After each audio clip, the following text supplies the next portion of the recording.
Hi guys, இன்னைக்கு உங்ககிட்ட பேச போகிற டாபிக் பாடி ஷேமிங்.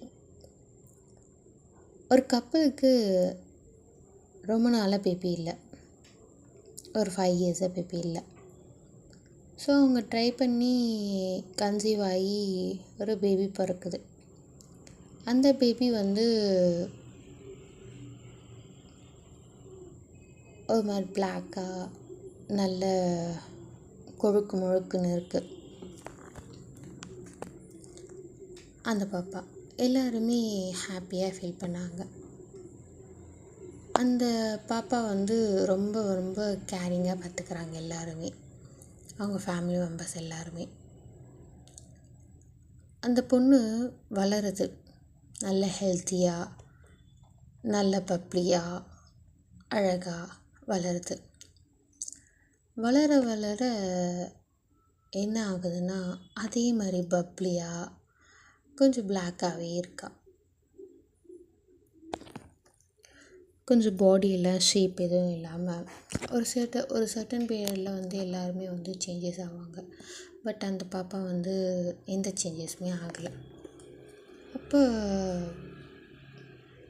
அவங்க ஃபேமிலியிலேருந்து யாரும் எதுவும் சொல்லலை. பட் ஆனால் வெளியே இருக்க ஸ்கூல் சேர்க்கும் போது அவங்களோட ஃப்ரெண்ட்ஸ், கொலீக்ஸ் அப்படி வரும்போது அவங்க அந்த குழந்தைய எமோஷ்னலாக ரொம்ப வீக் ஆக்குறாங்க. நீ ரொம்ப குண்டாக இருக்க, நீ ரொம்ப கருப்பாக இருக்க அப்படின்ட்டு அவங்களோட பாடி பற்றியும் அவங்க கலரை பற்றியும் சொல்லி அந்த பொண்ணை ஒரு டிப்ரெஷனில் கூட்டிகிட்டு போகிறாங்க. அதை வீட்டில் சொல்லாமல் ரொம்ப ஹாப்பியாக இருக்க மாதிரி அந்த பொண்ணு காமிச்சிட்டு உள்ளுக்குள்ளே ஒரு மாதிரி ஸ்ட்ரெஸ் ஆகுறாங்க. ஸ்ட்ரெஸ் ஆக ஆக அவங்க பாடி எப்போ போல தான் இருக்குது. பட் ஆனால் ஃபேஸ் ரொம்ப டல் ஆகிட்டே போகுது. ஏன் இவ இப்படி போயிட்டே டல் ஆகிட்டே இருக்கா அப்படின்னு சொல்லிட்டு அவங்க மம்மியும் டேடியும் ஃபீல் பண்ணி ஒரு நாள் அவளுக்கு பிடிச்ச ஐஸ்கிரீம் பார்லர் கூட்டிகிட்டு போய் உட்கார வச்சுட்டு, என்ன உனக்கு, ஏன் இப்படி இருக்க அப்படின்னு கேட்குறாங்க. அப்போது அவள் ரொம்ப தயங்கிட்டே, மா உங்களுக்கு என்ன பிடிக்காதாம்மா அப்படின்னு கேட்குறான். அதை கேட்ட உடனே அவங்க மதர் ரொம்ப ஷாக் ஆகுறாங்க. நீ என்ன நினச்சிட்டம்மா, நீதாம்மா என்னோட உலகம், உனக்காக தான் எல்லாமே அப்படின்ட்டு சொல்கிறாங்க. அப்படி சொல்லும் போது எமோஷ்னலாக அந்த பொண்ணு ரொம்ப பிரேக் ஆகுறா. அப்படி இல்லைம்மா, எங்கள் ஸ்கூல்லலாம் பாய்ஸ் எல்லாம் என்னை ரொம்ப கிண்டல் பண்ணுறாங்க, கேர்ள்ஸ் எல்லாம் என்னை தூரம் ஒதுக்கி வச்சிடுறாங்க, ஒரு மாதிரி ட்ரீட் பண்ணுறாங்கம்மா என்ன அப்படின்னு சொல்கிறான். ஏன் நீ என்கிட்ட சொல்லலை அப்படின்னு கேட்குறாங்க.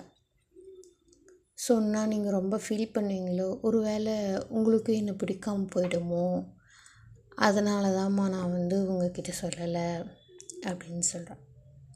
அப்படி சொல்லும் போது ஒரு விஷயம் நல்லா புரிஞ்சுக்கோமா, உனக்காக ஒவ்வொரு விஷயமும் ஏன் தெரியுமா நாங்கள் பார்த்து பார்த்து செய்கிறோம்.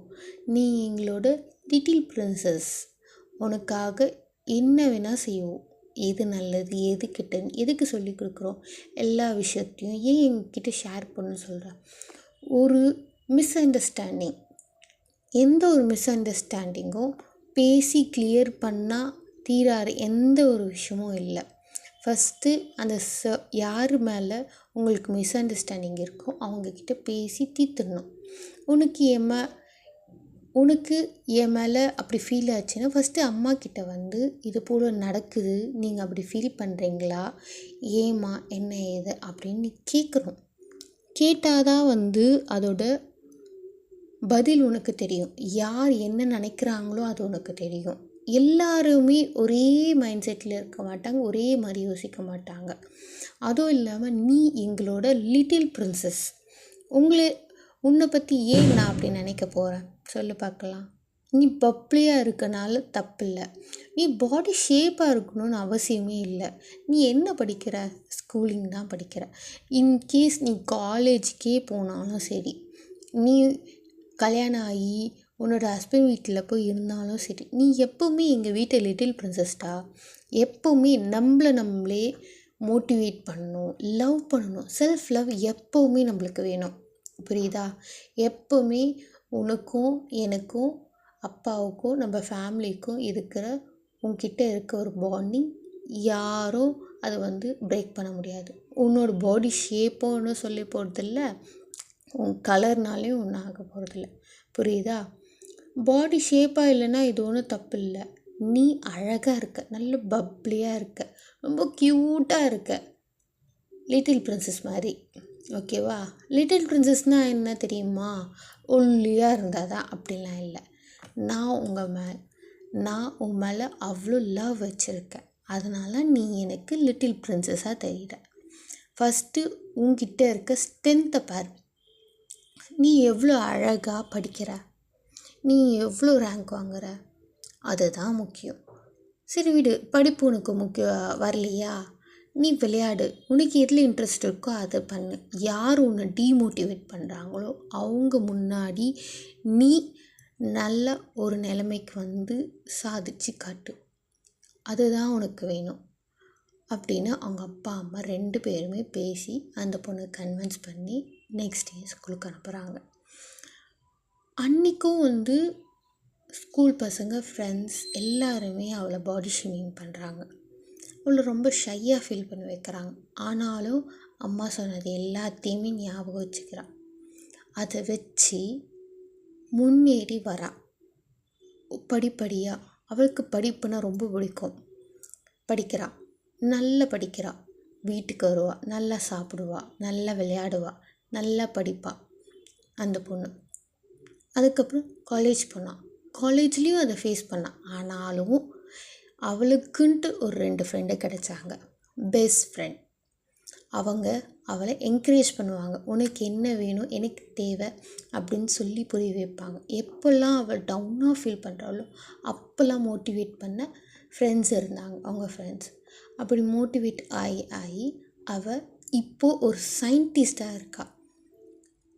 அவ்வளோ அழகாக ஒவ்வொரு விஷயத்தையும் அவள் பிளான் பண்ணாள்.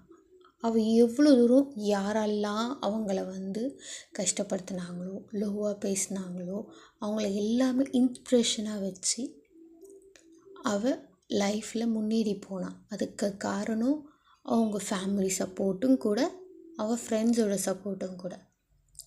எப்போவுமே ஃப்ரெண்ட்ஸ் ஒரு பாடி ஷேமிங் பண்ணுறவங்களுக்கு அவங்களோட மைண்ட் செட்டே ஒரு என்ன சொல்கிறது, லோவாக தான் இருக்கணும்னு நினச்சிக்க வேண்டியது தான். அவங்க நம்ம டீமோட்டிவேட் பண்ண நம்ம எப்போவுமே செல்ஃப் லவ்வாக இருக்கணும். எப்போவுமே நம்மள மேலே எப்போவுமே லவ் இருக்கணும்.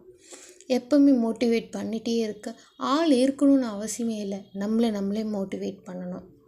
நம்ம முன்னேறி கண்டிப்பாக வருவோம். நம்மளோட செல்ஃப் லவ் இருந்தால் போதும், முன்னேறி போயிட்டே இருக்கலாம் கைஸ். இதுதான் என்னோடய ஒப்பீனியன். நீங்கள் என்ன நினைக்கிறீங்க சொல்லுங்கள் கைஸ் எனக்கு. பை.